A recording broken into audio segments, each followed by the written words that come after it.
우리 주님이 우리를 위해서 오신 그 십자가인데, 그 십자가 주변에 있던 사람들은 아주 다양한 반응을 보이고 있었습니다. 살펴보니까.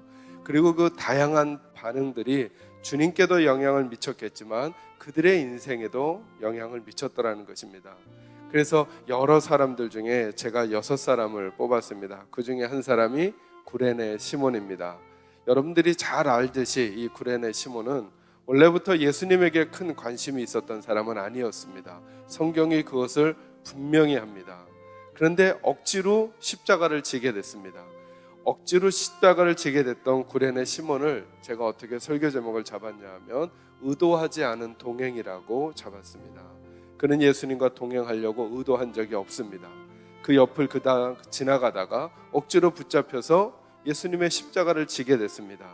그리고 의도하지 않은 동행을 했던 구레네 시몬에게, 그 개인에게, 그 가족에게, 그 가정에게, 그리고 그가 섬겼을 공동체에게 어떤 변화가 생겼는지를 여러분과 나누려고 하는 것입니다.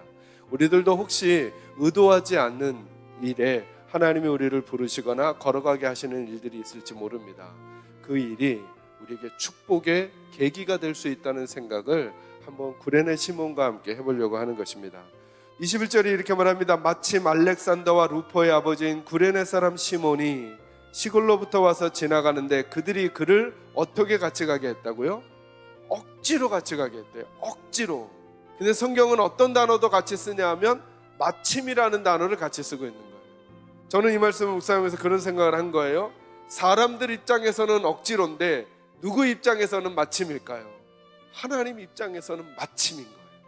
구레네 시몬도 의도하지 않았고 로마 병정들도 의도하지 않았겠지만 그들은 그냥 많은 사람들 중에 대충 뽑아서 저 사람에게 십자가를 대신 지게 해야 되겠다 하고 구레네 시몬을 억지로 시킨 거지만, 그리고 구레네 시몬도 억지로 거기에 끌려간 것이지만 누군가는 마침이라고 생각하는 분이 계셨다는 거예요. 그게 누구냐 하면 하나님이시라는 거예요. 저는 저와 여러분에게도 이런 삶이 있기를 바라는 거예요. 우리는 우연히 그 일을 한 것 같은데 교회가 시켜서 억지로 구역장을 맡고, 교회가 부탁해서 억지로 성가대를 하고, 교회가 부탁해서 억지로 직분을 맡았는데, 저는 바라기는 그 억지로로만 끝나는 게 아니라 하나님 편에서 마침 내가 너를 시키려고 했던 거다라고 하나님이 시키신 일이 된다면 저와 여러분의 삶은 더 소중하고 중요한 의미가 되지 않겠냐는 거예요. 그 사람들의 억지로와 시몬의 억지로를 하나님은 마침으로 바꾸셨다는 거예요. 하나님은 그를 그 시간에 거기 있게 하고 싶으셨던 거예요. 그래서 시간이 지나고 나니까요, 어떤 일이 생기느냐 하면 구레네 시몬의 억울함과 구레네 시몬의 답답함이 그 개인과 그 자녀와 그의 가정과 그의 교회에 복이 되는 일이 생기더라고요. 어떻게 볼 수 있는가? 여러분, 구레네 시몬을 어떻게 설명하고 있습니까? 알렉산더와 누구의 아버지? 루포의 아버지라고 이야기하는 것입니다. 구레네 시몬을 설명하는데 영어 성경에서는 어떻게 말하느냐 하면 어떤 사람 이렇게 표현합니다. 어떤 사람 그리고 나서 구레네 시몬이다 이렇게 표현해 주거든요. 원래 구레네 시몬은 그냥 어떤 사람이었어요. 누군지 아무도 모르는 사람이었다는 거죠. 그런데 이 성경을 쓸 때는 그가 누구라도 다 알 수 있었던 사람이라는 거예요. 누구 이름만 대면요. 알렉산더와 루포라고 하는 이름만 대면 루포라는 사람이 누군지가 다 이미 성경을 읽는 사람들에게는 알려져 있었다는 거예요. 그만큼 누구의 아들이 유명해졌다는 거예요. 구레네 시몬의 아들이 유명해졌다는 거예요. 누구에게요? 하나님을 믿는 사람들에게. 이 일이 어디부터 시작됐을까요? 구레네 시몬의 아들 루포가, 그리고 그의 아내가 어떻게 사도 바울의 문안을 받는 사람들로 시작될 수 있었을까요? 그 첫 단추가 어디였을까요? 억지로 십자가를 지지만 하나님이 마침으로 변해버리신 사건, 그 십자가를 지는 의도치 않은 동행에서 이 일이 시작된 건 아닐까 하는 거죠.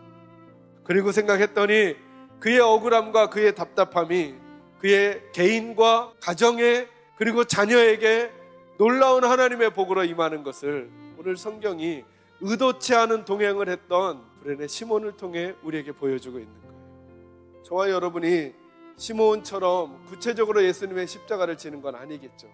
그러나 예수님께서 우리에게 맡겨주신 우리의 자리들, 우리의 역할들이 십자가라고 한다면 저희들도 십자가를 지면서 답답하고 억울함들이 있었을 것입니다. 그러나 하나님께서는 오늘 이 아침에 구레네 시몬의 그 인생 여정을 보여주시면서 그의 의도치도 않은 동행마저도 내가 하나님 나라의 별처럼 심어놓았다면 너희들이 나를 선택하고 나의 길을 선택하며 걸어가는 그 길에 너희들이 경험했을 억울함과 답답함을 내가 잊어버리겠느냐. 너희들의 그 억울함과 답답함이 눈물의 보석이 되어 때로 너희들에게 혹은 너희 자녀들에게 너희 가정에게 그리고 너희가 몸담은 교회가 하나님 나라에 절대 잊혀질 수 없는 보석으로 남겨지도록 내가 할 것이다. 오늘 우리를 위로하시는 음성이 이 사람을 통해서 있는 것은 아닌가 하는 마음을 여러분에게 전해드리고 싶은 것입니다.